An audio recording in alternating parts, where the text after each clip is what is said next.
Good day, grade 12 learners. Welcome to today's English First Additional Language lesson. My name is Marina Seeley. This lesson is brought to you by the Gauteng Department of Education in collaboration with Saibono Discovery Centre and is broadcast by Pakama Research and Development. I want to take you back a couple of sessions that we had on paper 3. Remember, in the first session, we looked at the process of creative writing, looking at the topics, selecting the topics that you would like to write about, the planning, the brainstorming, the selection of notes and things that you would like to include in your essay. And then the second one, we looked at editing and proofreading, but we actually looked at the way paragraphs are written and organized, how content is organized. Today, we are going to go a little further and we are going to focus on editing and proofreading. Now, just let's look at the writing process again. Just a quick recap to refresh your memories. I know we all come from a holiday, and even though I know you've been working really hard and you've attended extra classes and weekend camps and week camps, let's just refresh our memories again. First of all, when we get the question paper, we read the topics, we choose the best one that we want to write about or you would like to write about. You brainstorm the topic. Remember, that's when you write down all the weird and wonderful ideas that pop up in your mind. And then you plan the content, and that's when you organize all those ideas, fresh ones, new ones, ones that you've been using for quite some time. You all put all of them together to create your essay. Then you put together your paragraphs, and then you write your essay. Very easy peasy. Now we come to the proofreading and editing section. Now, what does editing actually mean? You will most probably not be able to rewrite your essay. Remember, during class time, you had the opportunity to write a first draft and then a final presentation. But when we get to the exam, you know, exam stress and all of those niggly little bits, you would find that you would not have enough time to write a first draft and a final. We also find that when we mark at the end of the year, that the first draft and the final are exactly the same. So what is the purpose of that anyway? So in your exam, you'll most probably have a planning, a good one, an extensive one, and then a final product. Identify problems or errors that will make it difficult to understand what you've written. If you've ever had the opportunity to read a friend of yours' essay, you would find that sometimes you can't really understand what your friend was trying to say. And then you would ask him or her, so what do you mean by that? I don't understand that. And very often it is because of a number of reasons. There are a couple of things that we need to look at when we edit. You need to correct those errors that you identify neatly. Remember, it's not a machine that's marking your essay. It is a human being who has been working for hours and hours on end. In the 10 or 11 or 12 days that we get to mark all the papers for Gauteng, we find that on day 4, day 5, we are just tired. And we can't really look for proper writing in the middle of scratching and unneat handwriting. So you need to correct those errors very clearly. What should you do? Strike out the error and write the correction above the words you have struck through. And just remember, that does not mean that you go to town with your pen and scratch and scratch and scratch. One line will be sufficient. The only thing that you have to remember, that whatever errors you change, you need to do that in pen, in ink, and not in pencil. Let's take a look at the essay rubric. Now, you've been writing essays for quite some time, more specifically grade 10, 11, and grade 12. And I'm sure that you have come across this rubric. This is the method that we use to mark your essay. So we don't mark errors and then plus and minus and multiply and divide, and then we get to an answer. This is very clear. Let's take a look at this assessment rubric. It carries a total of 50 marks, and then there are a number of things that we look at. First of all, we look at content and planning, and that would be whatever the thoughts and ideas, the storyline, the facts. In other words, that is the meat of the essay. The second part we look at is language, style, and editing. We don't award 1 out of 5 if you do badly in spelling. It is a global mark. But once we've read it, we have a very good idea of the level of writing, and we will get to that just now. Then the structure carries 5 marks. And in the structure, we look at the features of the text, the paragraph development, and the sentence construction. So that is more global. Now, in this session, we are going to look at both of those aspects. I'm not going to cover the content and planning, but the only thing that I would say generally is for a good average mark, you need to start pitching your writing at a moderate. In other words, 16 to 18 out of 30, 9, 10 out of 15 for the language and editing, and then at least a 3 out of 5 for the structure. Let's take a closer look. Our focus today would be on the language, style, and editing. Now, if you look at the left-hand side, let's quickly go through that. Tone, register, style, vocabulary appropriate to purpose, effect and context, word choice, language use and conventions, punctuation, grammar, and spelling. Where have you heard those words? I'm sure you have. You've heard them in the language class. Please remember that the different sections in language study cannot be separated. They are integral to one another. So the language structures and the vocabulary and the spelling and the grammar that you learn in the language class, you need to apply them in your writing, in your essay writing, in your transactional writing, and yes, even in your literature writing. So let's take a look at the moderate. I said 8 to 9 out of 15. Tone, register, style, and vocabulary appropriate to purpose. What does that mean?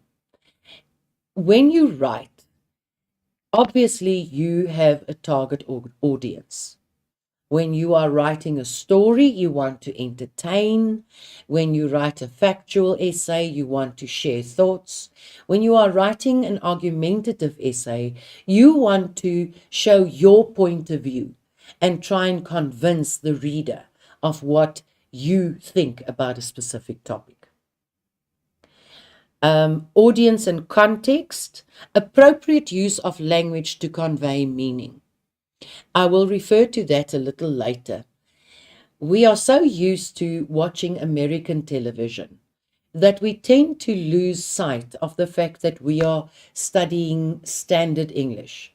And then you can't understand why the teacher underlines words in your essay that to you seems quite appropriate. And that is what we are referring to here, whether it is in context, whether it is appropriate.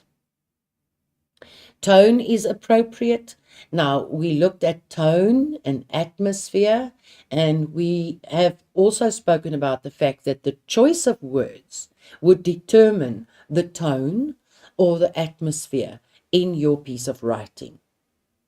And then a reference to rhetorical devices used to enhance content. In other words, have you used specific idioms or ideas or thoughts that would actually enrich your writing? If you move to structure, that is the features of the text, relevant details are developed. In other words, in your introductory paragraph, you mention a couple of things, and then in paragraph 1, you talk about one idea, you extend it in the second or the third paragraph, your second idea, and the fourth and the fifth paragraph, and however many paragraphs you write, you actually develop your thought. And then when you get to the conclusion, you bring them all together. Remember what I told you? You have to basically write circular. So you start off somewhere, and at the end, you need to get back to that original point. And then there's a word, sentences, paragraphs, well constructed. Even though we won't kill you and give you a 0 if you haven't written specific or delineated paragraphs. It's always a good idea to share one thought in a paragraph and actually extend on the thought. And that gives us as readers a clear idea of what you want to convey in your essay. And then in this specific level, you will find that the essay still makes sense. So even though it's not brilliant, there are errors, there are language errors, there are concord errors, the story has really not developed 100%. So yeah, but you know what? I can still read your essay and I can still understand what you are trying to say. And that will give you a 3. What we are moving towards would obviously be a 14 to 15 out of 15. Right. If you go to right to the top, and those are the brilliant essays, and that does not mean that it's totally faultless. Just remember that. The tone and the register, style and vocabulary, highly appropriate to purpose, audience, and context. The language is confident, exceptionally impressive, compelling and rhetorically effective in tone, virtually error-free in grammar and spelling, very skillfully crafted. Now, I'm sure every one of us would like to land there, get a 14 or a 15 out of 15. Let me let you in on a little secret. It is possible. So do not think, I'll never get to that. Chances are, if you do your best and you plan thoroughly, you will get there. Let's take a look at the structure. Excellent development of topic, exceptional details, sentences, paragraphs, exceptionally well constructed. Lots of exceptional writing going on there. But this is what you should aim for. They always say if you want to reach for the moon, you will most probably fall on the stars, or reach for the stars and you'll fall on a cloud. You would actually challenge yourself to do the best possible writing that you can do. And everybody can write. I think I have convinced you of that previously. A quick way to proofread and edit would be using the following method, and we call the cops. No, there's no police involved, but it is the language cops. The C in cops is for capitalization. After you've written your essay and you have read through it, you check whether the first letter of the first word of each sentence is capitalized, whether proper nouns such as the names of people and places, titles, months, and days of the week holidays, organizations, nationalities, or historical events, whether all of those things have been capitalized. And then you can give yourself a tick on your checklist. The O is for overall appearance. Is my text well organized? Is my handwriting spaced correctly, and is it legible? Remember, you are writing so that someone else will read it. If it's difficult to read, it's difficult to award good marks. Is my paper neat without rips or smudges? I really hope so. By grade 12, you should not be doing that. Have I used paragraphs? Have I used complete sentences? Does my text make sense? That is extremely important. Remember, you are not writing to get marks only. You are writing to be heard. And to be heard and understood, obviously, you need to make sense. If I'm unsure of something, have I asked for help? When you are in your year, in other words, you are still practicing and preparing, and even when you are doing an SBA task, the chances of you asking for help is better. Of course, at the end of the year, you are not allowed to ask for assistance. But by then, you should be practiced in such a way that you wouldn't need that. The P is for punctuation. Is the punctuation correct? Did I put a period? This is an American resource. We talk about full stops and not periods. Did I put a full stop, a question mark, or an exclamation mark at the end of each sentence? Have I used commas correctly? Have I used quotation marks? When do we use quotation marks? Oh yes, when you want to indicate direct speech. Have I used apostrophes to show either possession or omission, or letters or numbers such as can't? And then last but not least, spelling. Did I spell everything correctly? If I don't know the correct spelling, did I use a spell check, a dictionary, or ask for help? I'm sorry. You can't do that at the end of the year, but yet again, practice makes perfect. And if you write, then there are ways of finding out whether your spelling is correct. Did I use the correct spelling at homonyms such as to and to, there, and there, it's and its, been and been, close and close, dear and dear? Grade 12s, these are just a few of the possible words that you can misuse or use wrongly. But we will get to that in more detail a little later. Let's take a look at register, style, and tone. I refer to the language lessons or your language notes when we think about register, style, and tone. And it's actually quite easy. Register refers to the fact that it's formal or informal. Just be very careful, because any kind of writing you do in an exam or academically would be regarded as formal writing. And for that reason, you will not use slang, you will not use profanities, you will not use, to some extent, colloquialisms. Style, on the other hand, refers to the type of writing you do. And that could refer to colloquial or academic. Obviously, when you are writing a factual essay or an argumentative essay, you will not use informal language or colloquialisms, because your language is academic and formal. Tone refers to the emotion that you attach to the words you choose or to what you say. You know, when you read an article in a newspaper, sometimes you laugh.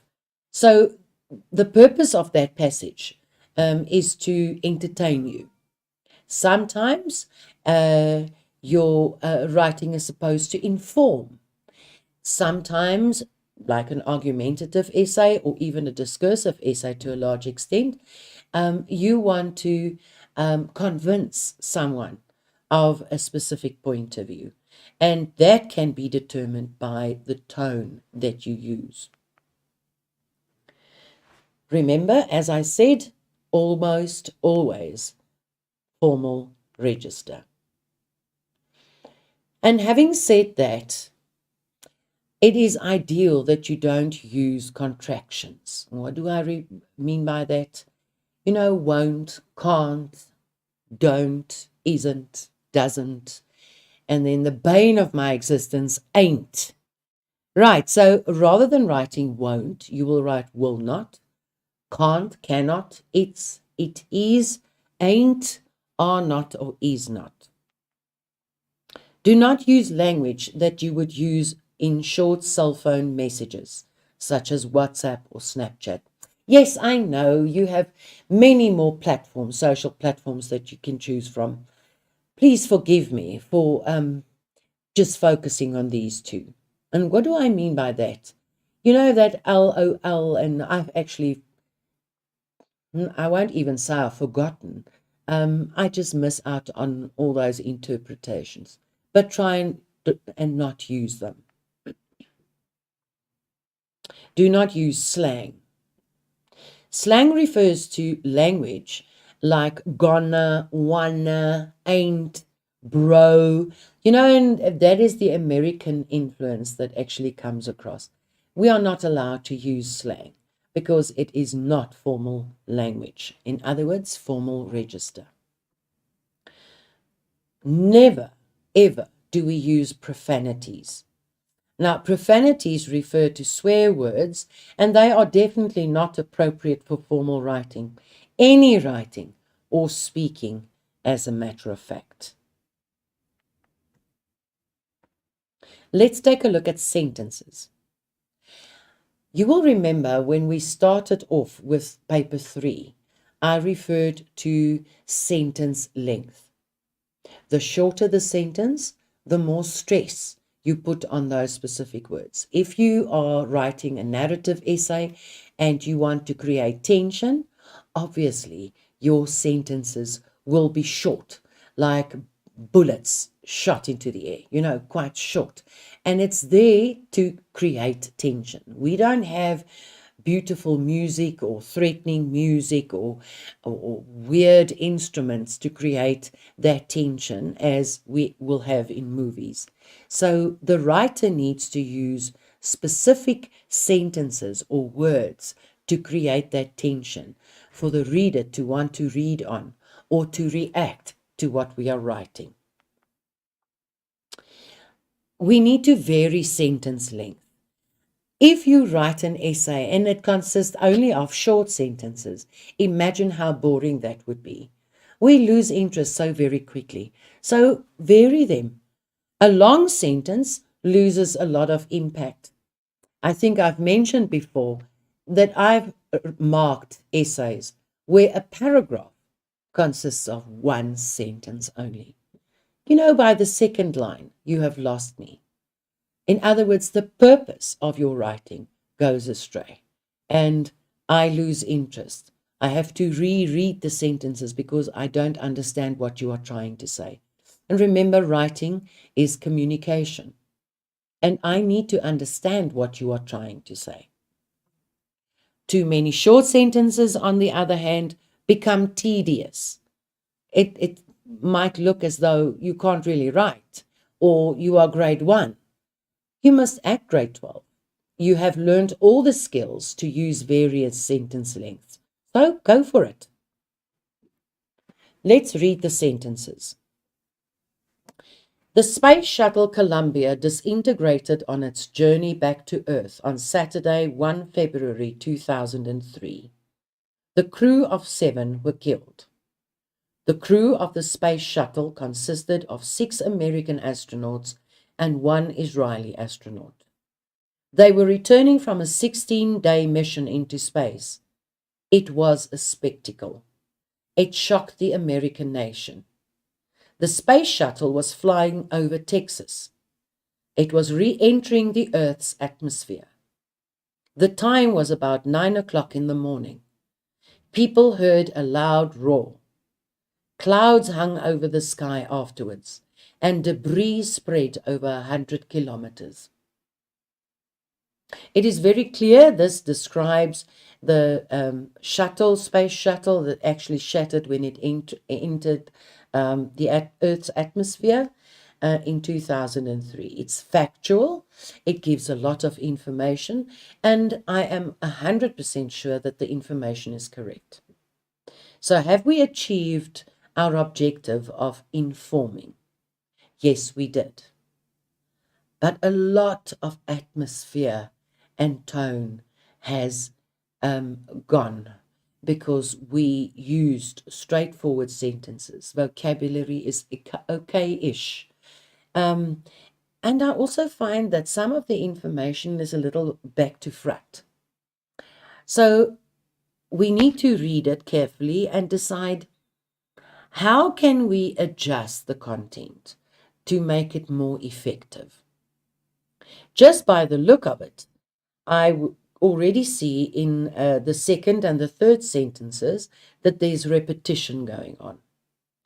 If we go to the second paragraph, it becomes tedious because it's short, but I don't get a feel of how the people reacted. And I'm not saying that we have to shout and scream to the rooftops now, but by changing things slightly, choosing a different word, using a connector word, we might be able to actually bring what happened on that day to the reader and to get a good experience of what actually occurred. You can combine some of the sentences using linking words such as and, also, in addition to, as well as, and the word but, to create more interesting sentences. So I'm going to ask you to read the paragraph again, and then I want you to rewrite the sentences using linking words to make it more interesting. And I will give you 5 minutes for that. If you want to work with a partner, you are more than welcome to do so.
Welcome back.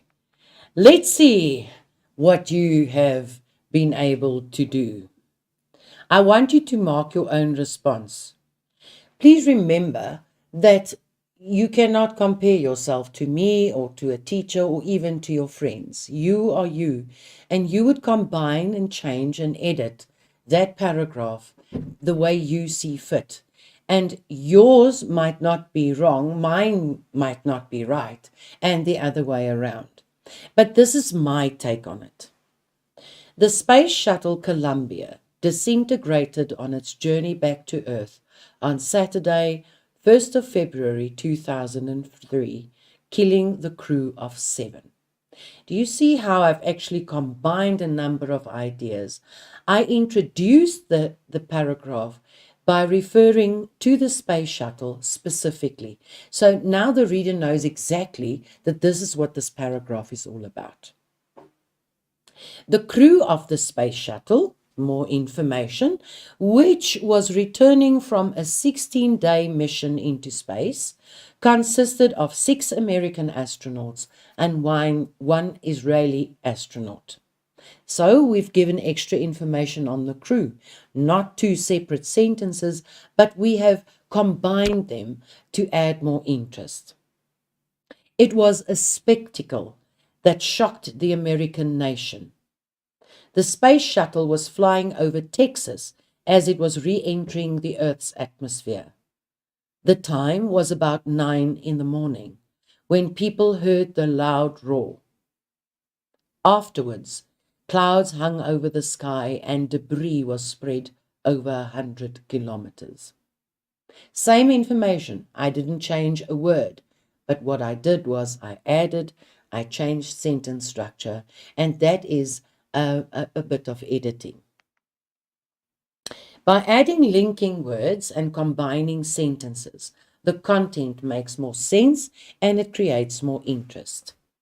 This also helps to prevent repetition. That is a very big problem when we write. We get so kind of written out that we repeat ourselves repeatedly, like I'm doing now. The next thing that we are looking at is choice of words.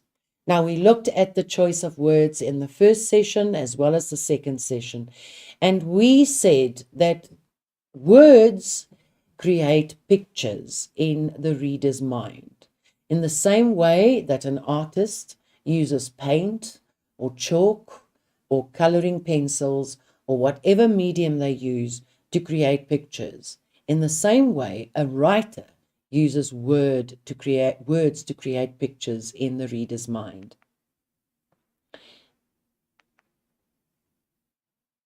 Choose your words wisely for the most effect. Sometimes one word would carry meaning of 5 words or a whole sentence, or sometimes even a paragraph. It is not always what we say, but rather how we say it that matters. Be mindful of the following. Oh, impressive words. Those words that you think, if I use a smart word like this, I would impress the marker and then I would get a high mark. It's not always true, let me tell you. The second thing is words often confused. Remember when we did call the cops, we referred to homonyms, words that sound the same, but the spelling and the meaning are totally different. Then the next thing is overused words.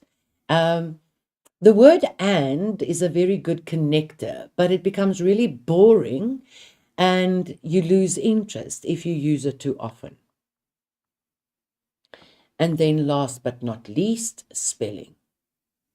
If I can't understand the word that you've written, it might mean that your spelling is a little atrocious. Try and get it as close to the correct spelling as possible. Impressive words. Impressive words should be appropriate. If you want to use a word that would kind of make people widen their eyes and go, Wow, that was a brilliant word. Then you should know what they mean. And you also need to use them in context. Otherwise, their meaning is lost. And then the whole meaning of the whole essay is lost, or that sentence is lost. Know what they mean and then use them in the right context. Very often, these words make it difficult to understand what you want to say. It obscures meaning. That's a kind of an impressive word. Obscure. Obscure means it is hidden, unclear. Try not to use that. I very often refer to using impressive words as wearing the right kind of jewelry with the right outfit. If you go to your jewelry box and you put on all the jewelry you have in there, would you look pretty? Nah, you would rather be like a Christmas tree. And we don't want that.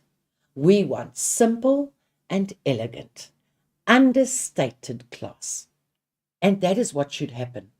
If you use one or two choice impressive words, that is another thing. It draws attention. It convinces the reader that you actually have a profound vocabulary. And then obviously they would go, this is a good essay.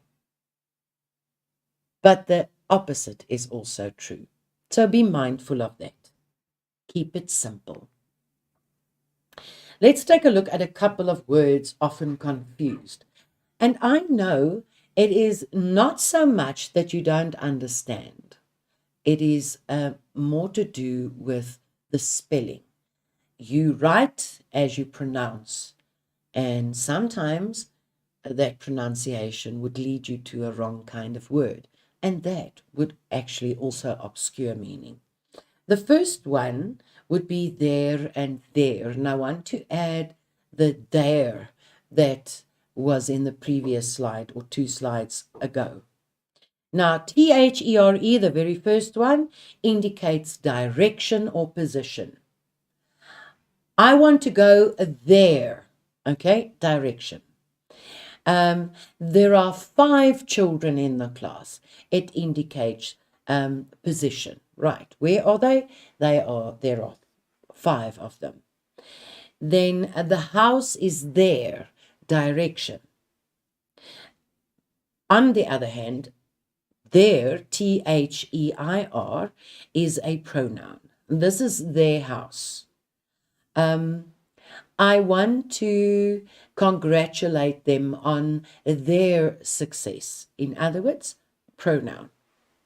Then our friends two, and two. I always think about an owl that hoots. The first one is a preposition. I go to school. I'm happy to help you. Those are all 2-0, the 1-0, 2. Right, then the one with the 2, right, and a good way to remember that one would be there are too many O's there, which means when something is too much. Right. You can also use it when you want to refer to as well. Okay, let me use that in a sentence. Are you coming to?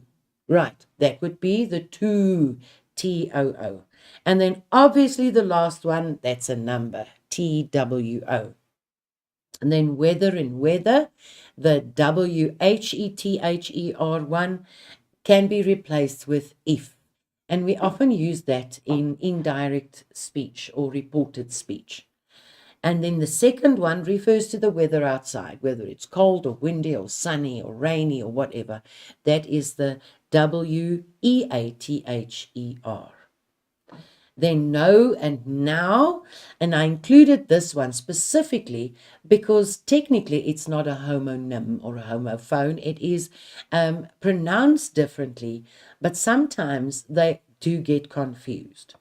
Now, the one with a silent K, no, right, refers to being familiar with something or someone.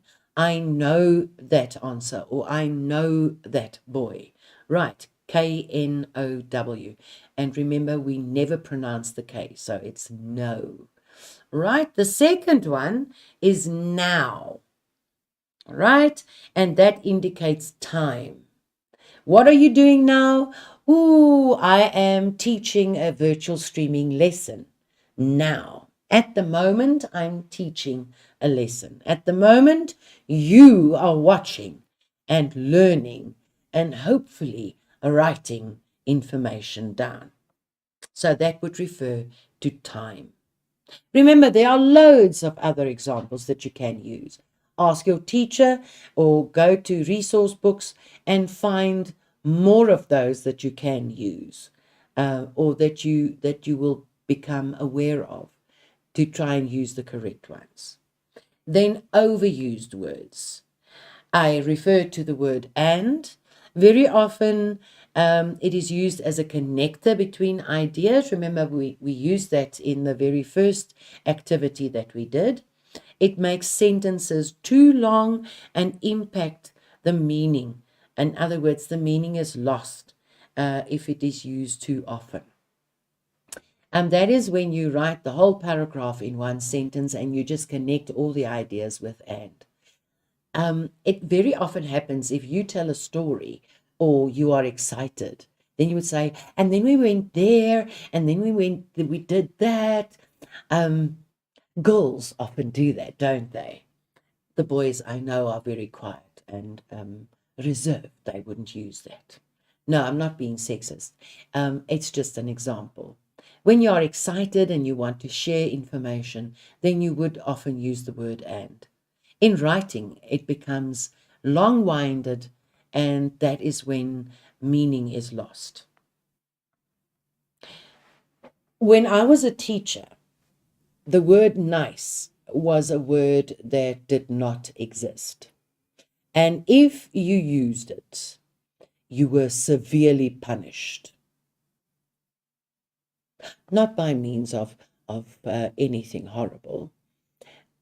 I would usually say, bring us something nice to eat for everyone in the class. The word nice doesn't really carry any meaning to me.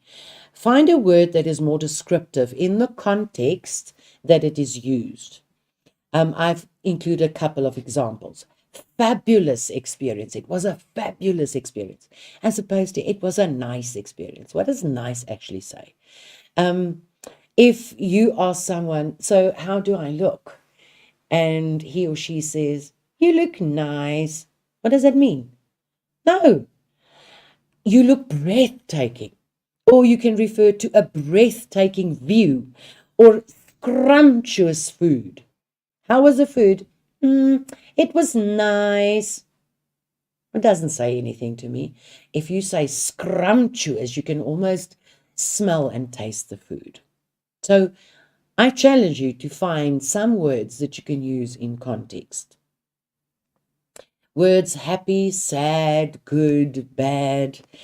These are such boring words. And there are so many other lovely words out there that you can use instead of that. In your preparation phase for your paper 3, use a dictionary. Find words that would be more descriptive and put them in your knapsack. In other words, add them to your list of vocabulary that you can impress the marker with, or the reader for that matter.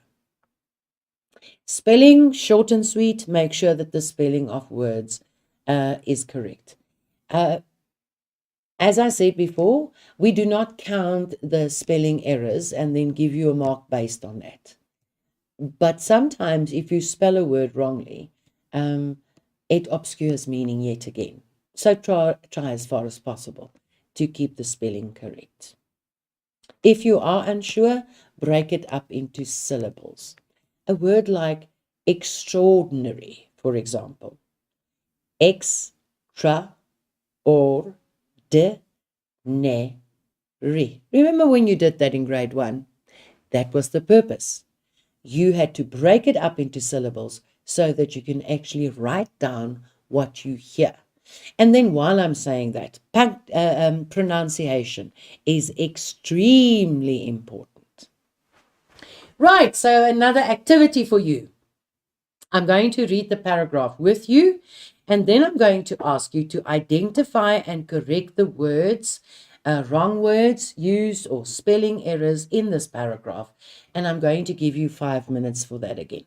But let's just quickly run through the paragraph. Now we stand here waiting for something from adulthood to bring our smiles back, when actually the best part is behind us. The first day we walked onto the school grounds, we knew this was our place for the next 12 years. On that first day, there were also more smiles, a lot more doctors, lawyers, and pilots. The second year was worse. I think then was only the first time we realized we were now stuck here for the next 10 years. That first day smile was gone, and it didn't appear for a long time after that. Right, so what do you need to do? Find words that were used wrong and also find spelling errors, correct them in the paragraph. I would even ask you to highlight them or underline them. It's not such a long paragraph, so that you can actually mark your own when we are done. You have 5 minutes for that.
I hope that you found that interesting.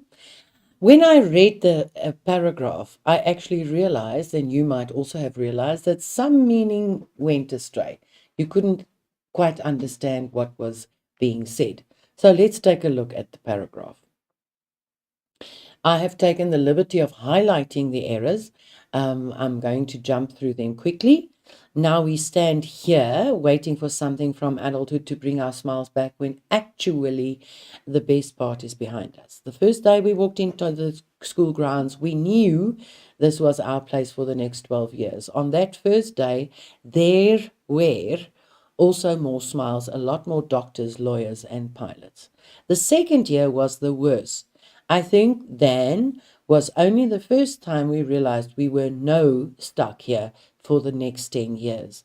That first day smile was gone, and it didn't appear for a long time after that.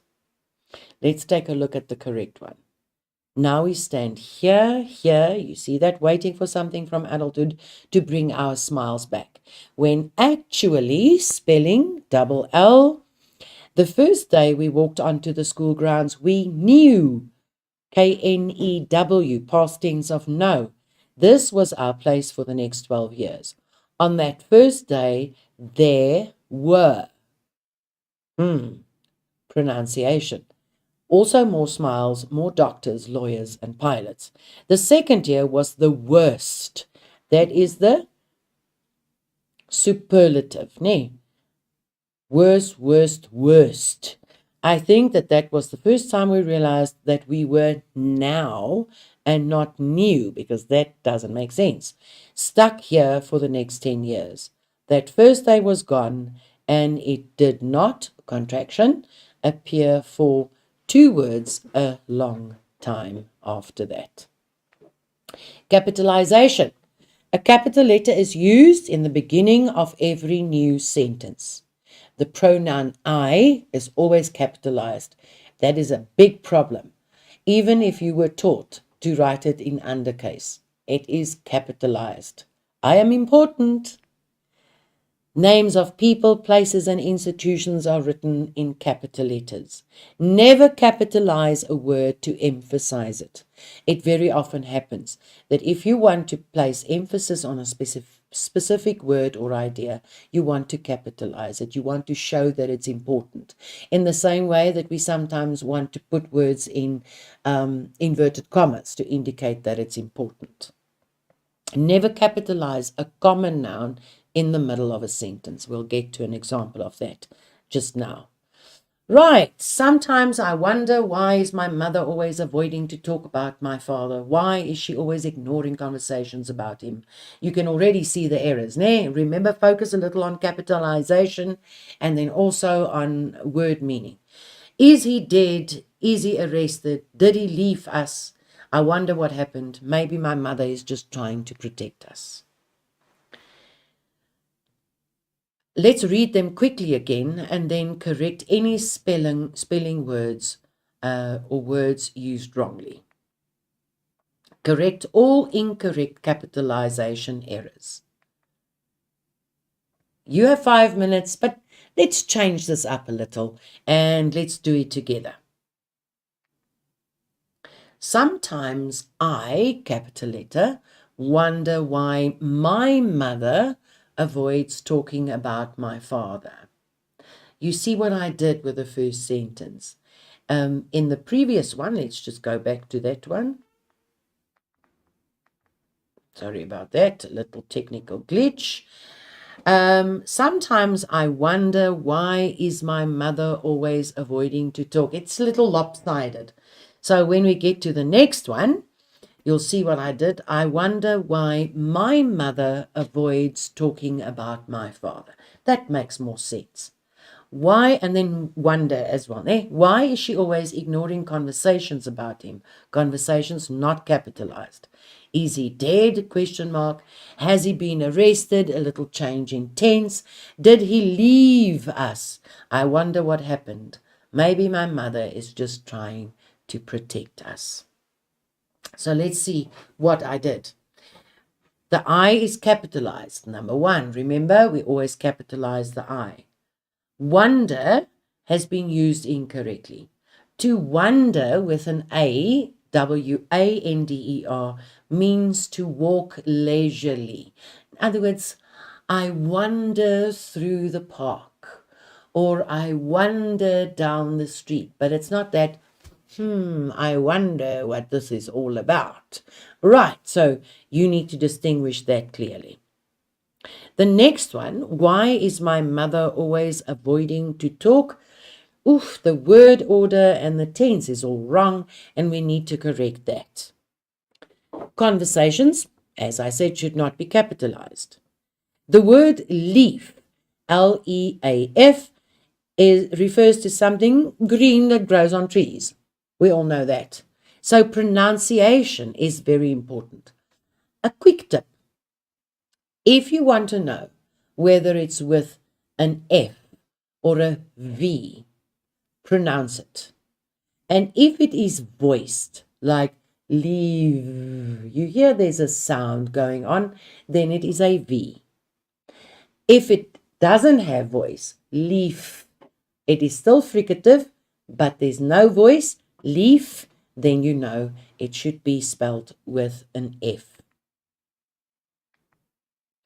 There are more punctuation marks than full stops and commas. We all know that. A full stop is used to indicate the end of a sentence or an idea.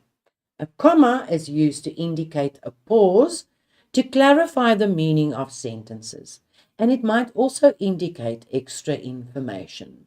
The boy with the blonde hair, extra information. You actually just want to say the boy kicks the ball. So you say the boy with the blonde hair is kicking the ball.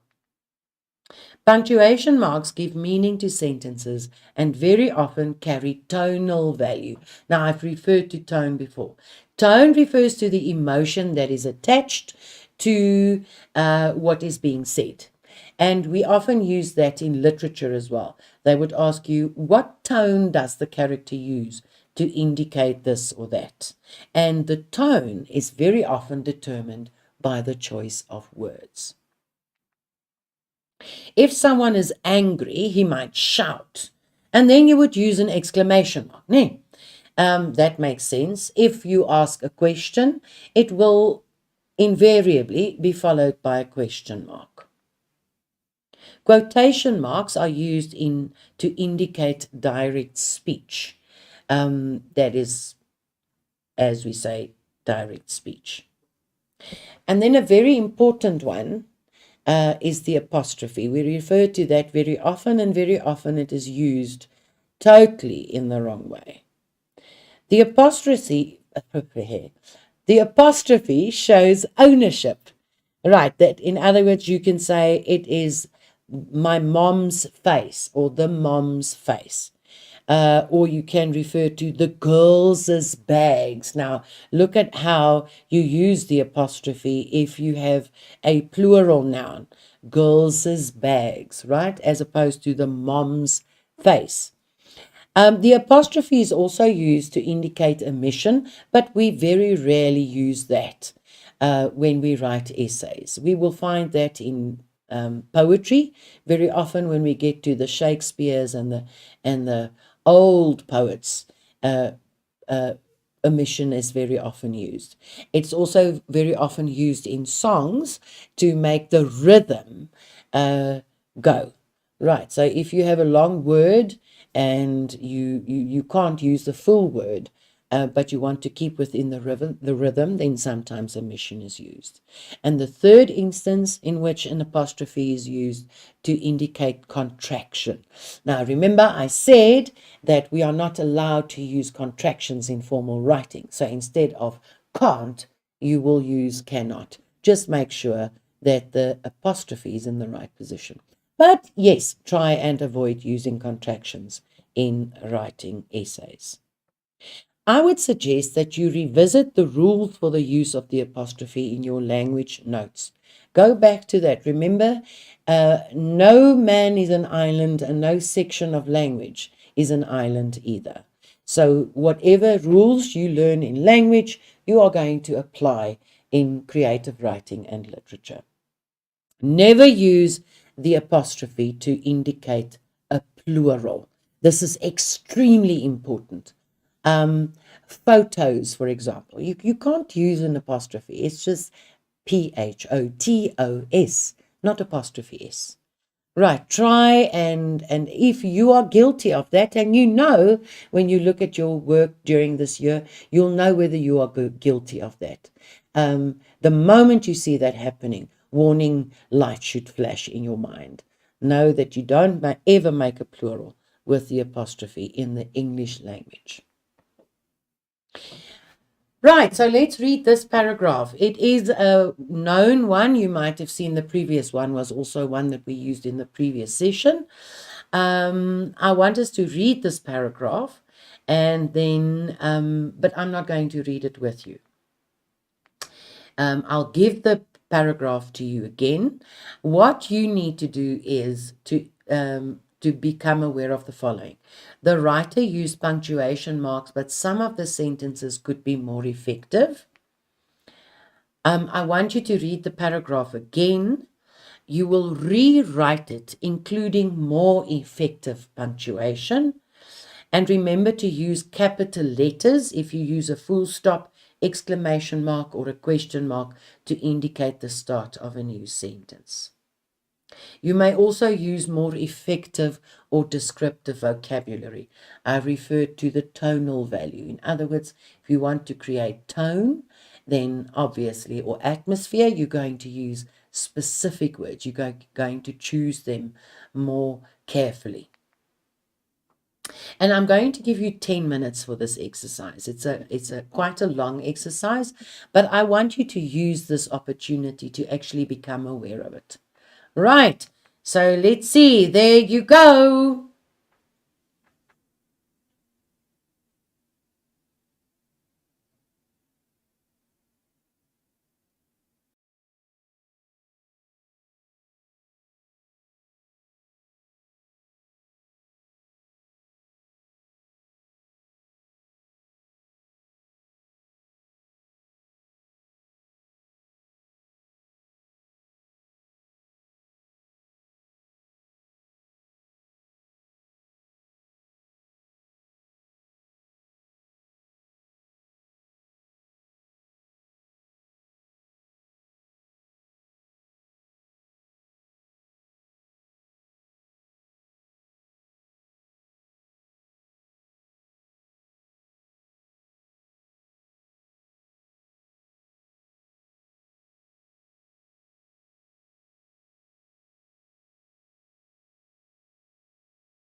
So let's see.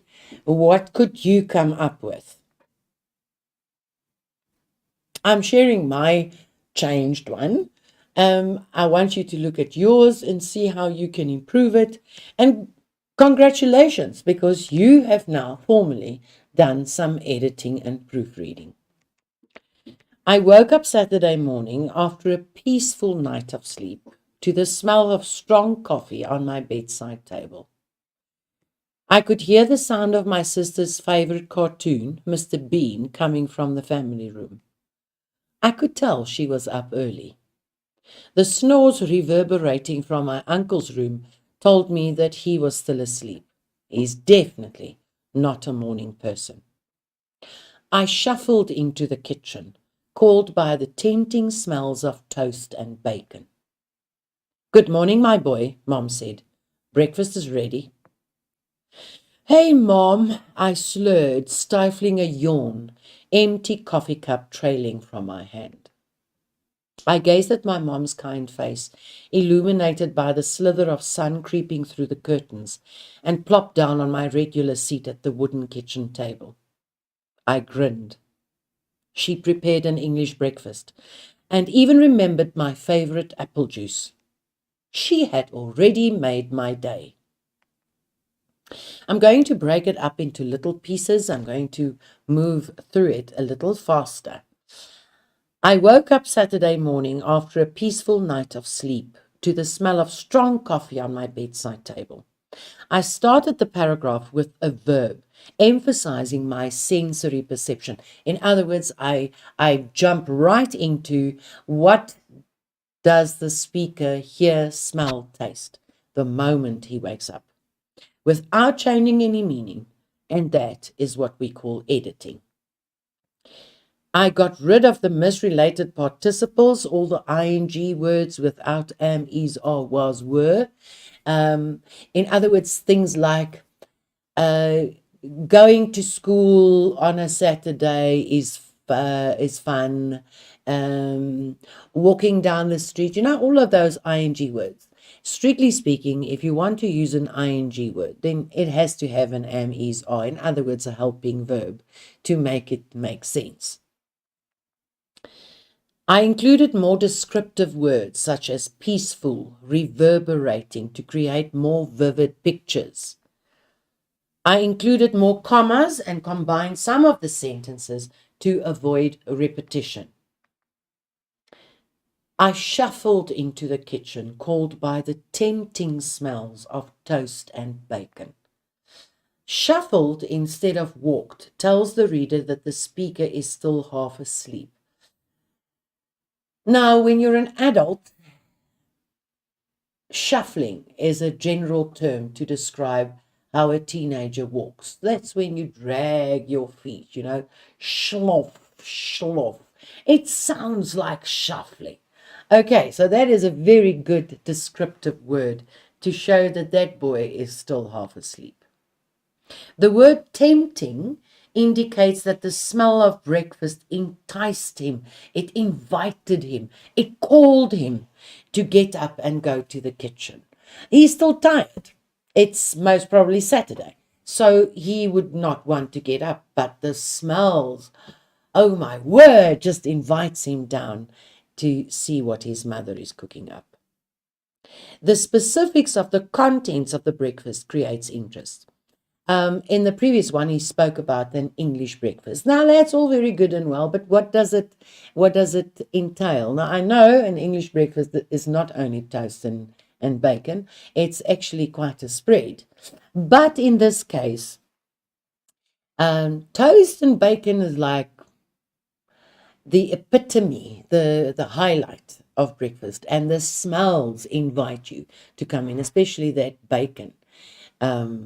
It just makes your brain sizzle. Right, the next one. Good morning, my boy, Mom said. Breakfast is ready. I want you to see how punctuation was used, the inverted commas, and then if the speaker in the direct speech still has something else to say, you don't add a full stop. Outside of the second inverted comma, you write a comma. Mom said, comma, and then you put in your inverted commas again. Hey, Mom, I slurred, stifling a yawn, empty coffee cup trailing from my hand. Can you see that picture? Can you see this boy shuffling down the passage, yawning, and then slurring, hey, Mom? You know, he's really not awake yet. By isolating the direct speech on their own lines, I place emphasis on the relationship between the mother and the son. Is the mother angry? No, she's not. Is the young boy irritated, frustrated? Definitely not. It tells you that they have a good relationship. The words slurred and stifling create interest. If you stifle a yawn, that's when you go, ooh, you actually don't want to yawn. Ne? That's stifling a yawn. It can be used in a different context as well, but in this case, it kind of works here, I thought. Slurred is when you can't really pronounce the words perfectly as they're supposed to be pronounced, and that also shows that he's a bit tired. The empty coffee cup implies that the speaker already drank the coffee. You don't have to say, and then the boy drank his coffee, or then I drank my coffee. By indicating that it's empty, actually implies that he's already had the coffee. The word trailing emphasizes how he carries the empty coffee cup and continues the idea that he's still in the process of waking up completely. Trailing is like, you're not carrying it carefully. It's just kind of trailing. It's hooked to your fingers. In the last bit, I gazed at my mom's kind face, illuminated by the slither of sun creeping through the curtains, and plopped down on my regular seat at the wooden kitchen table. I grinned. She prepared an English breakfast and even remembered my favorite apple juice. She had already made my day. The word gaze shares the speaker's love for his mother and emphasizes the mother's kindness. When you gaze at someone, it's like, it's not just looking. It's looking with love. And by choosing the word gaze, I wanted to carry that interpretation. Including the effect of the sun on her face creates a positive picture of the mother, because the sun shines on good people. It actually shines on everyone, but it creates the idea, enhancing her lightness and her kindness. She has made an English breakfast for her son because she knows he loves it. The word grinned shows progression from sleepiness to being more wakeful. So he's not bright-eyed and bushy-tailed just yet. He kind of So from slurring and yawning, he goes to grinning. So there's more movement there. Progression. The clever use of punctuation increases the effectiveness. So let us recap what we have learned. Are you finished writing? Call the cops. Let's just quickly remind ourselves: capitalization, overall appearance, punctuation, spelling. Those are the important things when you are proofreading and editing your essay. When you finish everything, make sure that you struck a line through your planning and your first draft if you had time to write one. Make sure that you keep to the suggested number of words. It's always easier to keep within that number of words, because the more you write, the more mistakes you tend to make. So try not to do that. Indicate the number of words neatly at the end of the essay. Please don't count all the words and then write the totals in the margin. That makes us plain crazy. Remember, language teachers are language teachers for a reason. Write the final number of words at the end of your essay. Make sure that you wrote the corrections if you struck out any errors in your essay. Sometimes you're so quick to want to finish that you actually draw a line through an error, think, I'll get back to that. But then you don't. And then there's a blatant problem. All right, so make sure that you wrote the corrections after you've struck out an error. Draw a line at the end of your essay. This will help the marker know that it is complete, and that would be the end of section A. Then, very important, remember to start section B on a new page. It's a new marker, so you will write it on a new page. Very often, section C will also be marked by a different marker. So remember to start section C on a new page. Even if there are 2 lines left of the previous one, it doesn't matter. If you want to save paper, plant a tree. But in exams, use the paper that you have available. And try not to skip pages. Markers do check, but make sure that you have written properly.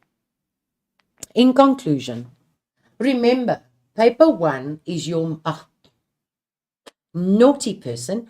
Paper 3 is your marks maker. It counts 100, and it's your opinion, your ideas, your thoughts. So there's no limited memo that it has to be marked against. Remember, I referred to the rubric. It's a global idea, global thought. So be prepared. Do your best. And that is all we can ask. Some of us are good creative writers, but we are not good at language. It's not a train smash, but try and get both of them on par. Sleep well before you write paper 3. Actually, every paper in the exam, but this one specifically, because it requires you to be creative, to think outside the box. And when your brain is tired, you can't even think inside the box, let alone outside. Your brain needs to be fully awake and alert, and I would actually add, have a good breakfast before you go. No sweet stuff, that will make you tired. A good high-protein breakfast will do the trick. And then at the end of the day, paper 3 is for you to be creative. So do that. Challenge yourself. Think outside the box. Allow yourself to go further than your mind has ever taken you. And I promise you, the results will reflect. Enjoy the process. This is your last, well, for the prelim, the almost last one, the second last one. But for the final exam, that is your final paper for English. You will never, most probably, write a paper 3 again. Enjoy it. Enjoy the whole process and challenge yourself. And I would like to wish every one of you good luck. Because as a teacher, I want to see 100% pass. I want to see happy faces. I want to see success. I want you to come to my class or my school and show me what you've done. And that doesn't mean you need to be a medical doctor. You must just be successful at what you do. Good luck. Thank you for watching this lesson. Please remember, even though COVID is in hiding, remember to sanitize. And if you feel the need, wear your mask. Maintain your social distancing and keep safe. See you next time. Goodbye.